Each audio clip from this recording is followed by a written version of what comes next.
Meus queridos, nós vamos abrir a palavra de Deus na carta de Paulo aos Colossenses, Colossenses capítulo 1, versos 9 a 12. Colossenses capítulo 1, versos 9 a 12.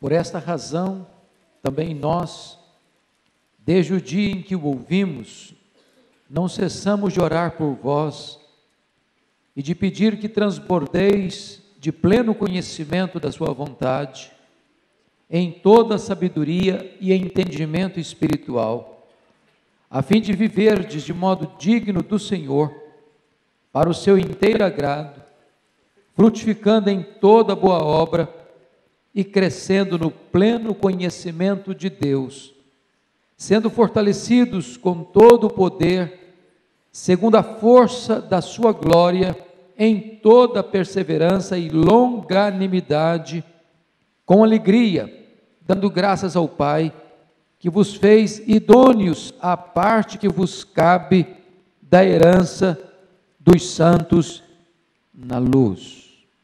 Amém. O poder através da oração. O contexto desta passagem é que Paulo havia passado 3 anos em Éfeso, na capital da Ásia,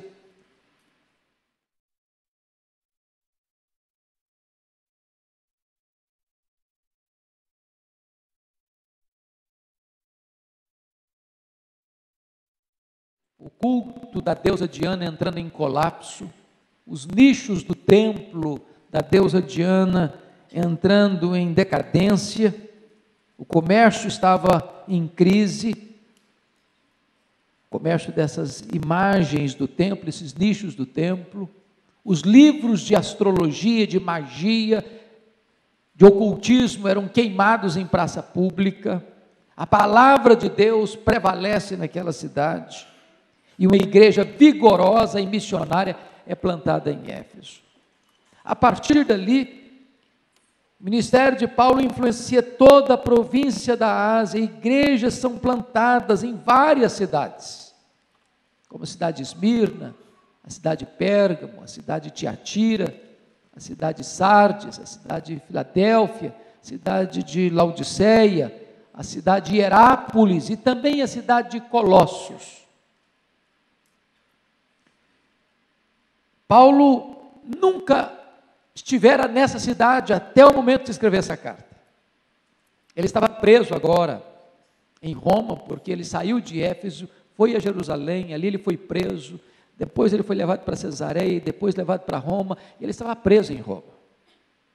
Quando ele está lá preso em Roma, ele recebe a visita do pastor da cidade de Colossos, a visita de Epáfras. E Epáfras conta para Paulo a maneira maravilhosa como o Evangelho chegou na cidade. E como o Evangelho foi abrindo fronteiras e caminhos na cidade.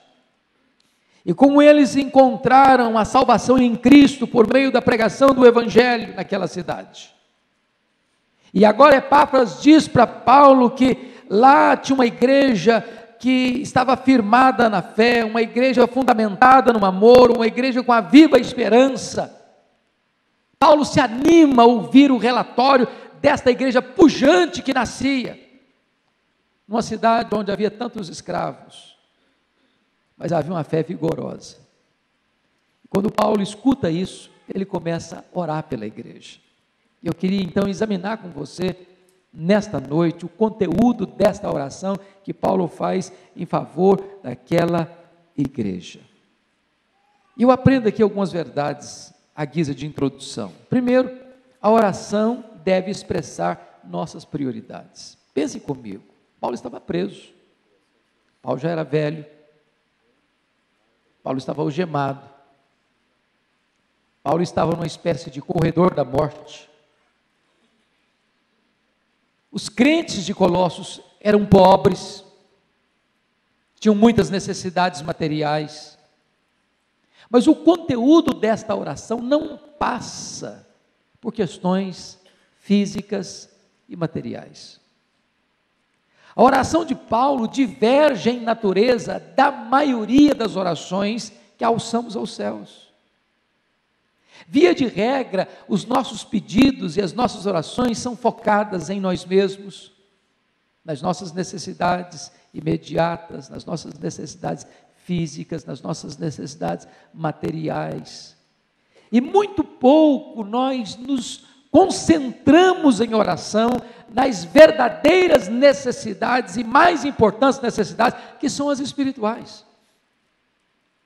Não estamos com isso dizendo que nós não devemos orar pela nossa vida, pela nossa família, pela nossa saúde, pela nossa vida financeira, pelas nossas necessidades imediatas, mas Paulo nos mostra que é uma questão de prioridade. Preste atenção nisso. Se as nossas orações estiverem muito distantes do centro das orações de Paulo, então até mesmo a nossa própria vida de oração pode servir como testemunho infeliz do notável sucesso dos processos de paganização da nossa vida e do nosso pensamento. Segunda coisa que eu chamo a sua atenção aqui de introdução, é que a nossa vida de oração deve incluir pessoas que nós nunca vimos face a face.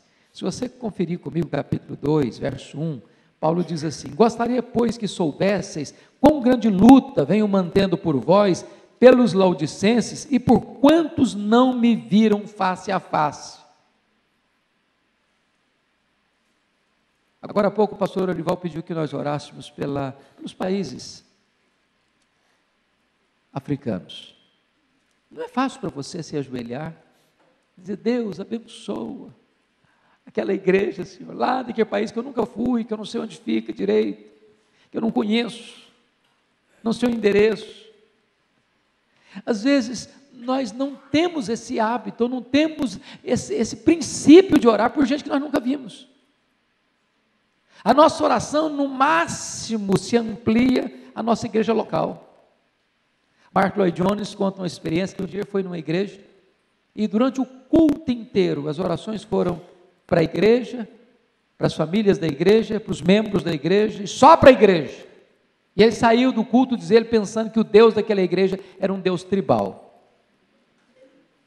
Não era o Deus do universo, não era o Deus da história, não era o Deus das nações. Paulo está orando, Paulo está batalhando em favor de pessoas que ele nunca tinha visto. Terceira coisa que eu chamo a sua atenção, à guisa de introdução, é a oração deve ser regida por uma atitude de perseverança. Olha o versículo 9: por essa razão também nós, desde o dia em que ouvimos, não cessamos de orar por vós. Muitos de nós não cessam de orar porque nunca começamos. Aí não tem jeito de cessar mesmo. Você não cessa o que nunca começou. Às vezes as nossas orações têm muita empolgação no começo, mas depois a gente entra num processo de desânimo, de abatimento, e a gente estaciona, ou a gente retrocede. Paulo nos ensina a necessidade não só de orar por quem você não conhece, mas perseverar incessantemente nesta vida de oração. Agora eu chamo a sua atenção em quarto e último lugar, na guisa de introdução, a oração deve ser ousada na busca de plenitude. Eu fico impressionado, se você percebeu bem, essa oração aqui é um parágrafo só. Você notou isso? E não tem ponto final? Do verso 9 ao verso 12, é uma sentença só, é um fôlego só. Paulo como que derrama em catadupas, em torrentes caudalosas, aquilo que emana da sua alma. E se você notar, eu chamo a sua atenção para isso. Eu não sei se você tem hábito de grifar na sua Bíblia, mas confira comigo. No verso 9 ele fala, pedir que transbordeis, é uma ideia de plenitude, e aí ele diz o seguinte: pleno conhecimento. Grife a palavrinha pleno. Não, ele não quer apenas conhecimento, quer pleno conhecimento. E aí segue e diz que em toda sabedoria, não pede sabedoria, em toda sabedoria. Lá no verso 10 ele fala para viver de modo digno do Senhor, para o seu inteiro agrado. Ele não quer que você viva para o agrado de Deus, ele quer que você viva para o inteiro agrado de Deus. Olha ainda no verso 10, frutificando, não na boa obra, mas em toda boa obra, grife toda. Seguindo, diz, crescendo, não no conhecimento de Deus, mas no pleno conhecimento de Deus. Verso 11, sendo fortalecidos, não com poder, mas com todo o poder. E seguindo o verso 11, diz, não em perseverança, mas em toda perseverança e longanimidade. Perceberam isso? Num texto tão pequeno, num fôlego só, tudo que Paulo põe, ele põe no superlativo, ele põe numa linguagem plena, uma linguagem abundante, intensa, profunda, profusa, abrangente. Uma das coisas que me marcou muito quando estive na Coreia, foi a postura física do coreano de orar. Ele ora como se ele estivesse brigando com Deus, ele entra assim numa luta, ele põe o corpo inteiro, ele põe a alma inteira, ele põe o ser inteiro. Às vezes a nossa própria postura de oração parece que não passa a ideia de que nós estamos por inteiro clamando inteiramente pela intervenção de Deus. Agora, dito isso, vamos considerar esta oração de Paulo. Primeiro, vamos olhar o conteúdo desta oração. Veja comigo, versículo 9. Por essa razão também nós, desde o dia em que ouvimos quem? Ouvimos Epáfras, no versículo 7. Não cessamos de orar por vós e de pedir. O que ele vai pedir? De pedir que transbordeis do pleno conhecimento da sua vontade. Preste bem atenção aqui. Sabe o que deve ser o ponto nevrálgico da nossa oração? É que você e eu transbordemos do pleno conhecimento da vontade de Deus. Eu acho isso aqui preciosíssimo, porque Paulo não admite a possibilidade de um crente genuíno, verdadeiro, viver uma vida numa dimensão medíocre. Ele quer que você não só compreenda, mas compreenda plenamente e transborde desse conhecimento da vontade de Deus. Em outras palavras, nenhum de nós pode ficar confuso quanto a isso. O que é que Deus quer da minha vida? Para que eu existo? Qual o projeto de Deus para mim? Onde Deus me quer? O que Deus quer que eu faça? Para que eu nasci? Para que eu vivo? Por que eu trabalho? Por que eu estudo? Para que a minha família existe? Por que eu estou na igreja? Qual a razão da minha vida? Qual é o meu ministério? O que Deus espera de mim?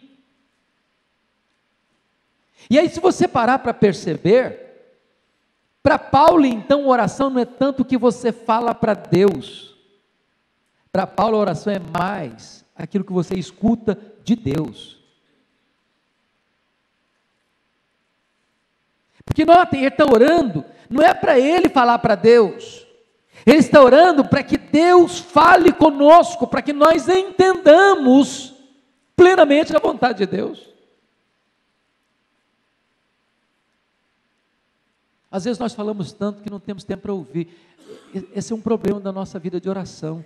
Nós não meditamos, nós não ficamos em silêncio. A gente fala, diz amém e vai embora. Não para escutar, não para entender, não para dizer, Deus, o que o Senhor quer da minha vida? Qual é o teu projeto para mim? Qual é a tua vontade para mim? Eu fico imaginando hoje, irmãos, que Paulo começa dizendo o seguinte, ele está falando, é de conhecimento e não de sentimento, preste bem atenção nisso, para que transbordeis do pleno conhecimento da sua vontade. Hoje as pessoas querem sentir, elas não querem conhecer. Hoje a espiritualidade brasileira, do povo evangélico brasileiro, é muito mais sensório do que cognitivo. É muito mais de ter uma emoção do que ter uma compreensão. É por isso que as pessoas vão para um culto e se elas não sentiram um calafrio na espinha, não foi abençoado o culto. Se não deu um arrepio, não valeu. E eu nem estou dizendo para você que no culto você não deva sentir, que você não deva chorar, que você não deva se humilhar, que você não deva quebrantar, mas a emoção, ela só é válida quando ela é produto do entendimento, quando ela é consequência da compreensão. Eu gosto de Mark Lloyd Jones quando ele diz o seguinte: se você examinar a Escritura, se você entender o Evangelho, se você entender o que foi a cruz, se você entender o que foi o grande amor de Deus por você, isso não mexer com a sua alma, isso não tocar suas emoções, você não compreendeu o Evangelho ainda. Não dá para existir um cristão seco, não dá para existir um cristão árido. Quanto mais você conhece a vontade de Deus, mais quebrantado, mais debulhado você fica na presença do Deus vivo. Agora notem comigo, como é que eu vou conhecer, para que transbordeis do pleno conhecimento da sua vontade? Como é que eu conheço a vontade de Deus? É de uma maneira mística? É de uma maneira subjetiva? É cruzando as pernas e fazendo meditação transcendental? Não, você conhece a plena vontade de Deus e transborda do conhecimento dessa vontade na medida em que você vai examinando as Escrituras, porque a palavra de Deus é o mapa da vontade de Deus para a nossa vida. Agora notem mais, como você pode conhecer a plenitude da vontade de Deus para a sua vida? Confira no versículo 9 ainda, ele diz assim: não cessamos de orar por vós e de pedir que transbordeis do pleno conhecimento da vontade de Deus em toda a sabedoria e entendimento espiritual. Preste bem atenção nisso. Como é que você entende, compreende em toda a sabedoria e discernimento e compreensão e entendimento espiritual? Para pensar comigo uma coisa hoje. Quantas pessoas hoje, em nome da vontade de Deus, estão cometendo atrocidades? Pode ter certeza disso. Aqueles homens que pegaram aqueles aviões na cidade de Boston, em setembro de 2001, estavam fazendo aquilo achando que estavam agradando a Deus, fazendo a vontade de Deus. As pessoas que ainda hoje amarram bomba no corpo, explodem para matar outras pessoas, acham que estão fazendo a vontade de Deus. Aqueles radicais do Estado Islâmico que enfileiram cristãos com a metralhadora na nuca deles e detona essa metralhadora e esvazia toda nesse cristão, fuzilando, eles acham que estão fazendo a vontade de Deus. Por isso, Paulo tem o cuidado de mostrar para nós que você precisa conhecer a vontade de Deus em toda a sabedoria e entendimento espiritual. Agora a pergunta é: o que é sabedoria? Mas ele não fala sabedoria, fala toda a sabedoria. A palavra sabedoria na língua grega traz a ideia de você olhar para a vida com os olhos de Deus. É você ver como Deus vê, é você sentir como Deus sente, é você compreender como Deus compreende, é você agir como Deus age, é você reagir como Deus reage. Talvez na pergunta do grande livro, daquele grande clássico, em seus passos, o que faria Jesus? Isso é sabedoria. É bem verdade, irmãos, que Paulo chega a dizer na sua carta aos Coríntios, capítulo 1, verso 20, que a sabedoria do mundo é loucura diante de Deus. Ela afasta o homem de Deus, em vez de aproximar o homem de Deus. Ela exalta o homem em vez de glorificar a Deus. Ela conduz o homem à perdição em vez de levar o homem à salvação. Mas Paulo está falando aqui que você compreende a vontade de Deus em toda a sabedoria. Segundo lugar, em todo entendimento espiritual. E essa palavra entendimento espiritual tem a seguinte ideia: é de você colocar duas coisas em parelha e você ter capacidade de discernir uma coisa da outra, distinguir uma coisa da outra, perceber a diferença entre uma coisa e outra. O cristão é alguém que não pode ser massa de manobra. O cristão é alguém que não se deixa enlatar, domesticar, encabrestar. Ele é alguém que tem discernimento para examinar, isso aqui é certo, isso aqui é errado, isso aqui é de Deus, isso aqui não é de Deus, isso aqui tem base na Escritura, isso aqui não tem base. Ele não se deixa entrar nem para o extremo do lado de lá, nem para o extremo do lado de cá. Ele está fincado no solo da verdade, ele está calçado com as sandálias da verdade. Ele tem discernimento espiritual, porque quem não tem discernimento espiritual, irmãos, segue qualquer loucura, em nome de Deus. Quantos aventureiros da fé que enredaram os incautos, porque essas pessoas não tinham entendimento espiritual, para saber o que é certo, o que é errado, o que é de Deus, o que não é de Deus. Olha a igreja brasileira, quantas loucuras acontecem hoje, quantos exageros, quantos excessos, quanta falta de compreensão do núcleo do Evangelho, da essência do Evangelho, da pureza do Evangelho.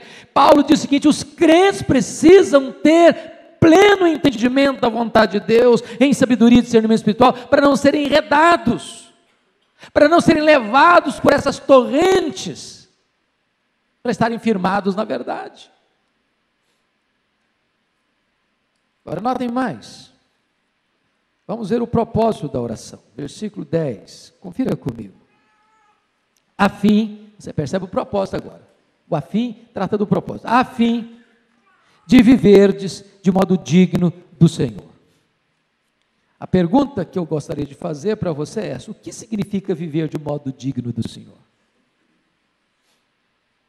Rousseau Shedd, que vocês conhecem,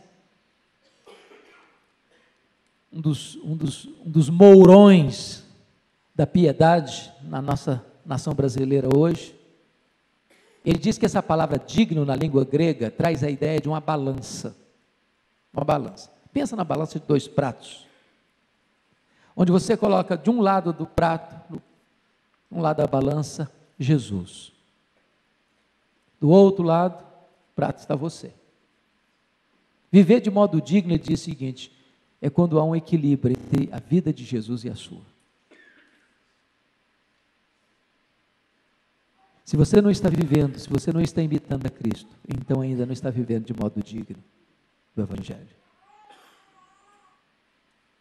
A pergunta é: de que maneira eu posso viver para o inteiro agrado de Deus? Eu queria que você pudesse observar comigo algumas coisas. Primeiro,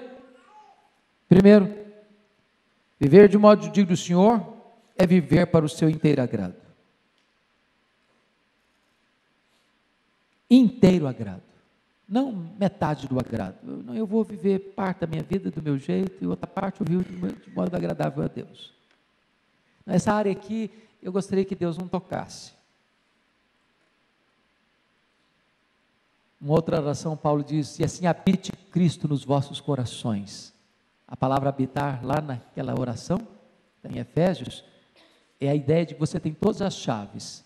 Pense comigo, se você fosse alugar uma casa, se você fosse comprar uma casa, e o vendedor dissesse o seguinte para você: você é dono da casa, você pode usar todos os cômodos da casa, mas esse cômodo aqui vai ser meu, e eu vou usar o jeito que eu quiser, dentro da sua casa.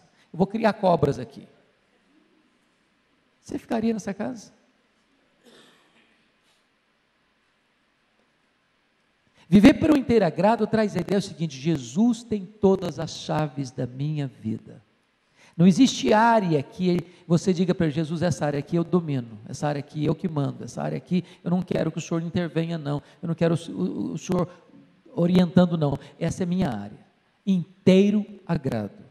Segunda coisa, confira comigo, o que é que ele vai dizer mais? Frutificando em toda boa obra. Irmãos, a obra tem um valor fundamental na vida cristã, não como raiz, como fruto. Obra não é raiz, raiz é a graça, obra é fruto,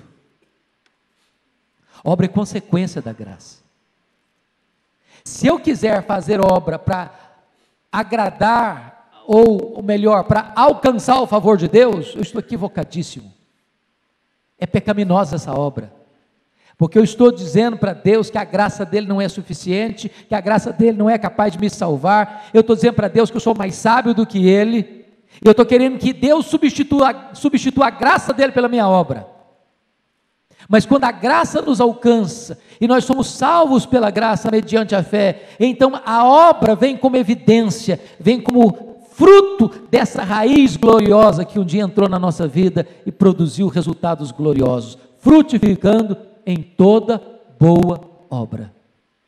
A pergunta é: quais são as obras que você tem frutificado? Jesus Cristo disse: nisto será glorificado o meu Pai, em que deis muito fruto, e assim vós sereis considerados meus discípulos. Mas Paulo prossegue e vai adiante e diz o seguinte, confira comigo no verso 10 ainda: e crescendo no pleno conhecimento de Deus. Para mim está aqui o eixo e o coração do Evangelho. Eu quero fazer uma perguntinha para você nesta noite. Você conhece a Deus? Você conhece a Deus? Quanto você conhece a Deus? Deixa eu ilustrar isso para você. Havia um cidadão, eu acho que era das Minas Gerais, eu nunca tinha visto o mar. E o sonho da vida dele era ver o mar. E um dia ele resolveu comprar uma passagem de ônibus e foi para o litoral. E ele ficou muito encantado. Quando ele viu o mar aberto, ele soltou uma exclamação de dentro da alma dele: agora eu conheço o mar. Aí se aproxima dele um marujo, a pele tostada de sol e sal, e disse para ele assim: eu também conheço o mar. Qual a diferença entre eles? Você conhece a Deus? Quanto você conhece a Deus? Jesus Cristo foi tão categórico nesse assunto que chegou a dizer assim, lá em João 17,3, a vida eterna é esta, conhecer a Deus e a Jesus Cristo, a quem enviaste. O que significa isso? A essência da salvação é conhecer a Deus, a essência da vida eterna é conhecer a Deus. A maior necessidade sua e minha é conhecer a Deus. Você existe para conhecer a Deus, para glorificar a Deus, para fruir a presença de Deus, para se deleitar em Deus. É para isso que você foi salvo. Aliás, a salvação é isso. De tal maneira que depois que você estiver no céu, 1000 anos, 1 milhão de anos, 1 bilhão de anos lá, sabe o que você vai estar fazendo lá? Conhecendo a Deus. Nem toda eternidade será suficiente para você esgotar o conhecimento de Deus. Então, o nosso papel agora é conhecer e prosseguir em conhecer. Quem é o seu Deus? Quão grande é o seu Deus? Você conhece a Deus? Paulo está desafiando a você e a mim a estarmos nesse processo, crescendo no pleno conhecimento de Deus. Eu não sei quantos de vocês já leram A.W. Tozer. Para mim, um dos grandes escritores evangélicos, já falecido, um importante escritor do século passado. Ele disse que o maior problema da igreja é que ela passa a maior parte do tempo tomando o seu pulso. olhando para o seu umbigo. Nós estamos assistindo a época em que a igreja está se tornando humanista. O homem é o centro. O homem é o centro. Parece que Deus virou até um office boy. Faz isso, faz aquilo outro. A gente dá até ordens para Deus. Faça isso, Senhor, faça aquilo, meu Deus.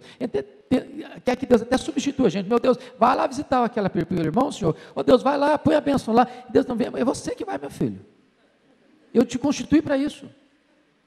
As pernas que eu vou usar para lá são as suas. As mãos que eu vou usar para abençoar que fulano lá são as suas, vai lá. A pregação hoje parece que não é mais o homem que está a serviço de Deus, é Deus que está a serviço do homem. Não é mais a vontade de Deus que deva ser feita na terra, é a vontade do homem que tem que prevalecer no céu. Paulo diz, não para com isso, você precisa crescer no pleno conhecimento de Deus. A Bíblia chega a dizer que quem conhece a Deus é um povo forte e ativo. Notem mais, por favor, versículo de número 11.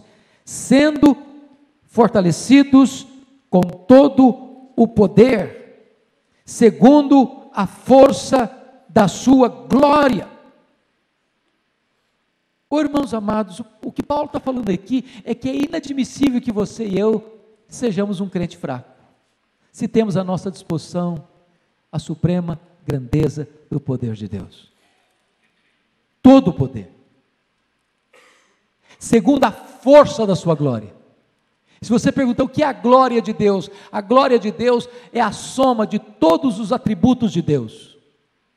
Tudo que Deus é, no seu esplendor máximo, está à sua disposição para encher você de força, de ânimo, de poder. Mas talvez você pergunte o seguinte: como é que eu posso saber que esse poder é real, é prático na minha vida? Eu queria te sugerir aqui o que está escrito. A capacitação por meio da oração. Veja comigo, versículo de número 11. Em toda perseverança e longanimidade. Porque falar de poder fica muito distante de nós, não fica não?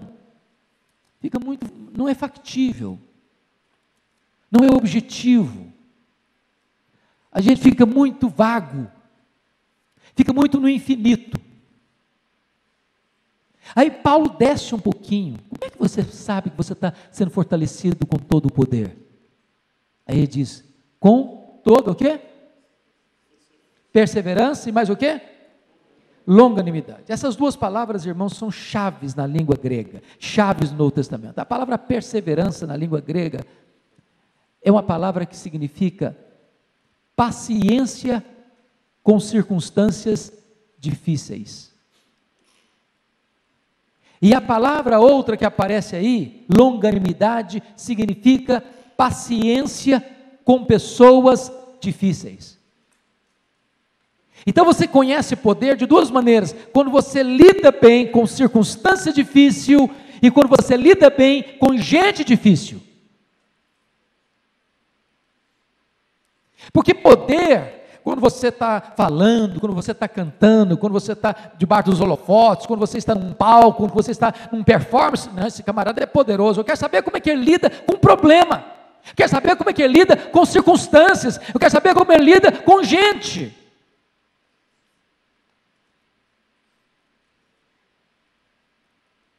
Deus capacita você com poder para você enfrentar situações adversas.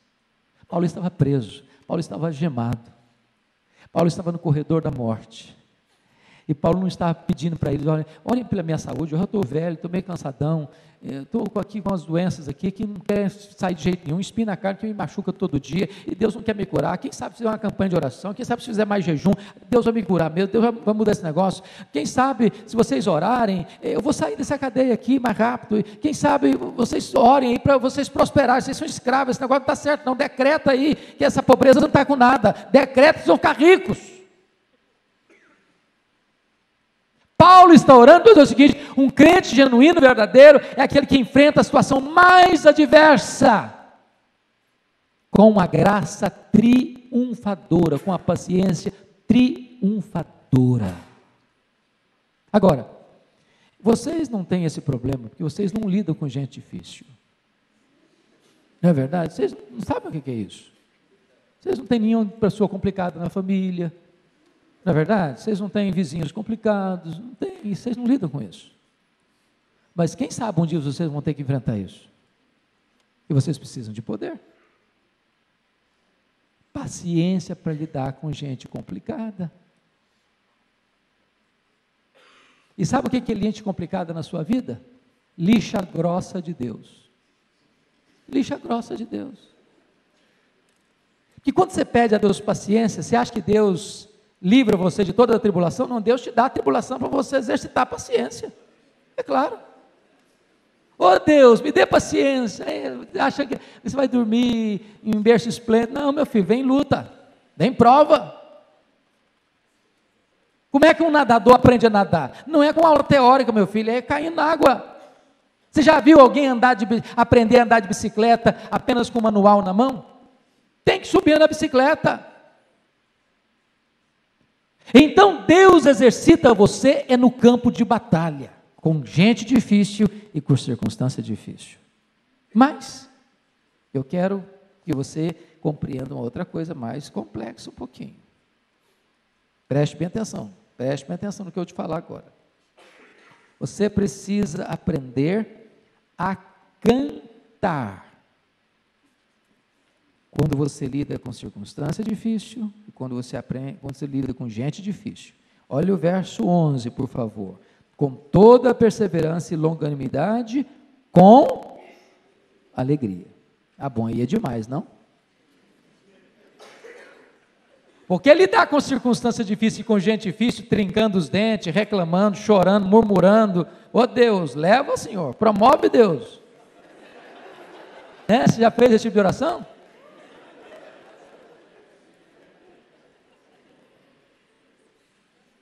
Agora, Paulo diz que você vai lidar com circunstância difícil, você vai lidar com gente difícil, com alegria.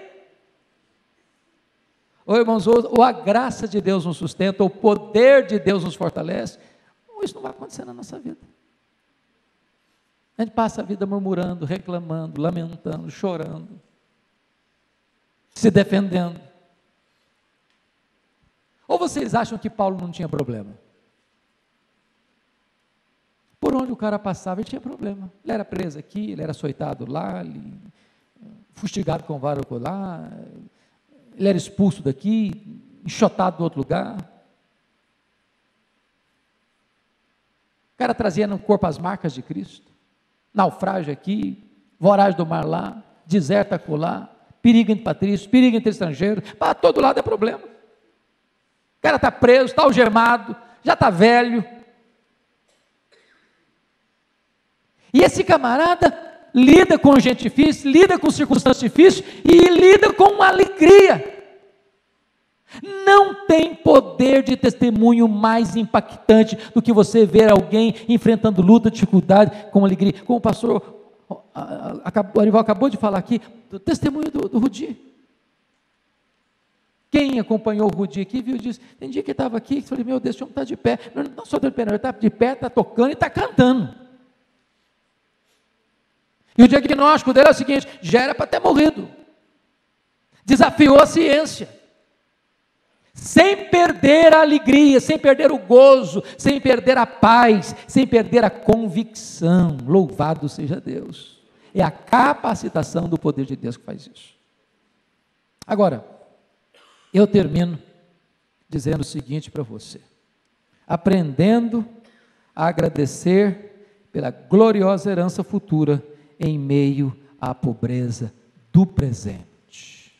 Versículo 12 diz assim: dando graças ao Pai, que vos fez idôneos, à parte que vos cabe da herança dos santos na luz. Sabe o que Paulo está dizendo? Está falando para um monte de escravos. A igreja de Colossos era uma igreja de escravos. A igreja se reunia na casa de um dono de escravos, na casa de Epafrodito. E ele está dizendo: olha, irmãos, vocês são escravos. Naquela época havia escravos. Mas eu quero que vocês entendam uma coisa: alegrem-se, que vocês são herdeiros de uma herança gloriosa. Vocês vão herdar aquilo que nenhum dinheiro da terra pode comprar.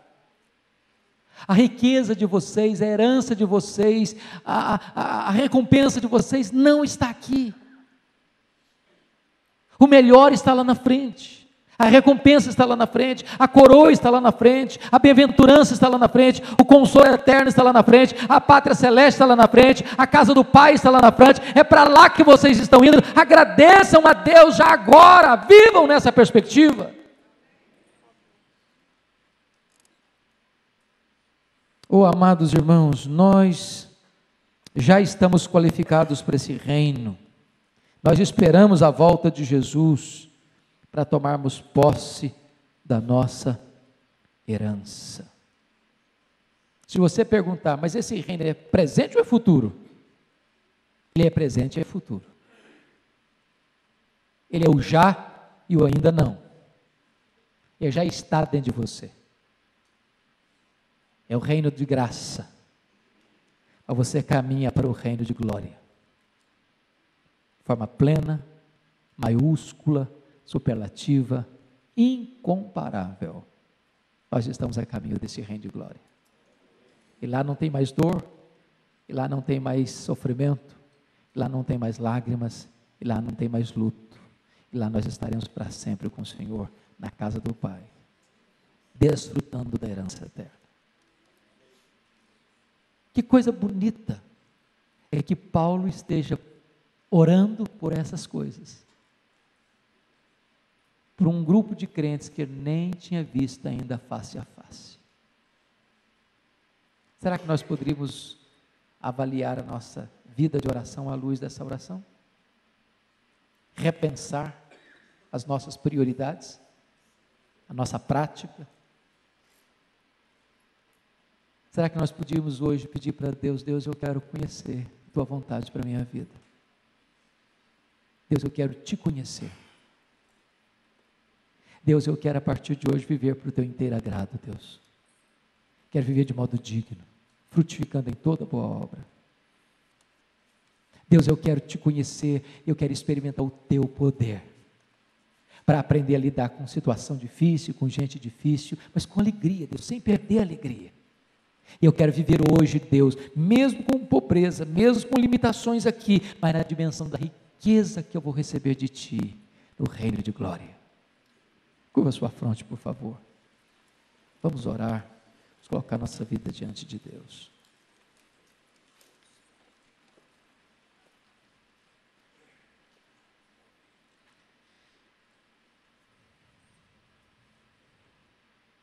Quantos nesta noite anseiam verdadeiramente viver nessa dimensão da oração de Paulo? Conhecer plenamente a vontade de Deus para a sua vida. Quantos aqui anseiam verdadeiramente conhecerem Deus? Serem revestidos com o poder de Deus?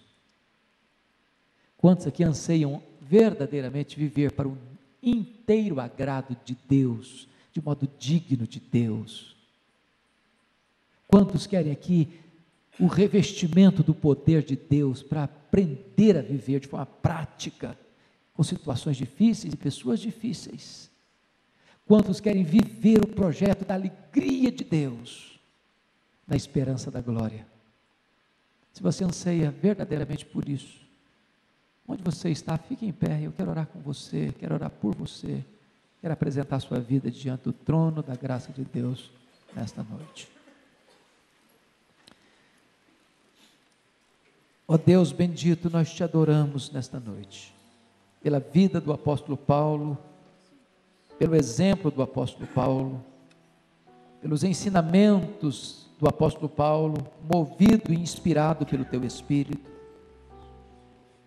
E agora, Deus, distante dele quase 2000 anos, nós queremos refletir sobre a nossa vida, sobre a nossa prática de oração, sobre a maneira como estamos lidando com nossas prioridades. Deus, nos ajude a adequar nossa vida a esses princípios que emanam da tua palavra. Fortalece as pessoas que vieram aqui, Deus. Tu as conheces, cada uma delas. Tu sabes quais são as áreas que precisam ser fortalecidas, quais são as brechas que precisam ser tapadas, quais são as áreas vulneráveis que precisam de revestimento, de graça e poder. E eu te peço, Pai, que tu renoves o ânimo do teu povo, que tu fortaleças o teu povo, que aqueles fracassos, aquelas quedas, aqueles deslizes, aqueles escorregões morais, que sejam, meu Deus, evitados, porque o teu Espírito há de capacitar o teu povo, fortalecer o teu povo, revestir o teu povo de toda a sabedoria e entendimento espiritual, para compreender e discernir a tua vontade.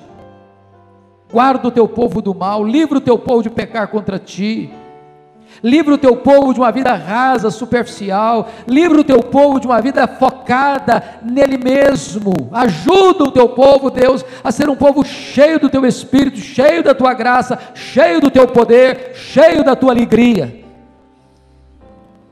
Ó Deus, reaviva a tua igreja nesta nação, reaviva os púlpitos da tua igreja nesta nação, reaviva o gosto, o prazer, o deleite em estudar a tua palavra no teu povo nesta nação, em nome de Jesus. Fortalece-nos para vivermos para o teu inteiro agrado e para o louvor da tua glória, em nome de Jesus. Aleluia. Amém. Amém.